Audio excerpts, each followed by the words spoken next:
In our previous Evidence for God devotional, we looked at Pharaoh Ramses II, the Pharaoh of the Exodus, whose historical existence has been confirmed by archaeologists and historians.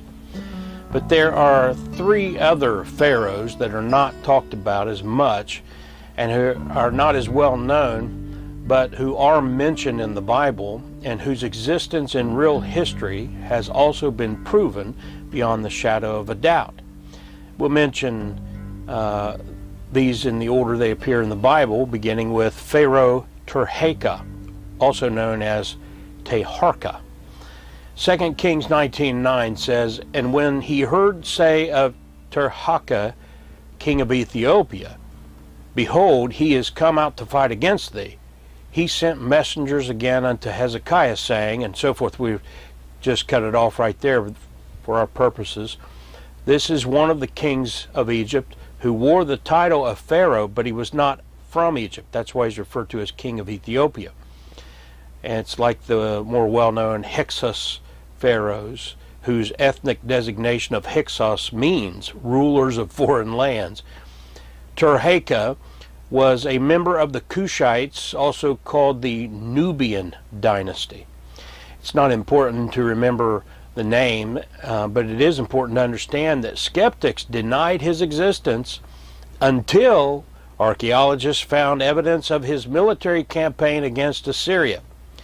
And there are debates and questions about specifics, but one thing is for sure, that this Pharaoh of 2 Kings 19 lived, and there's no actual evidence that anything about him in the Bible is not true. And then there's another Pharaoh who is corroborated by history beyond any reasonable doubt, and that is Pharaoh Hophra, Hophra. Jeremiah 44:30 says, "Thus saith the Lord, Behold, I will give Pharaoh Hophra, king of Egypt, into the hands of his enemies, and into the hand of them that seek his life, as I gave Zedekiah, king of Judah, into the hand of Nebuchadrezzar, king of Babylon, his enemy, and that sought his life." Now, this Pharaoh Hophra was basically joining with the king of Judah, but that was against God. And so he was opposing God, and it got him killed. Something that modern Jew haters should wake up to. Don't fight against God and his word. But in an amazing discovery in the year 2021, a huge sandstone monument slab they referred to this as a stela, S-T-E-L-A. It was discovered by a farmer in Egypt near the town of Ismailia. Now, this town would have been known in ancient times as the village of Timsah, and even later than that, Tucson.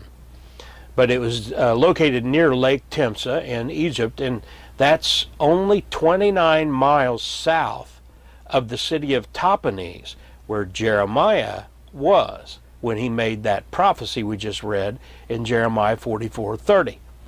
That's actually 5 miles closer than my house is to the BBF church building where we meet in Worthington, Ohio.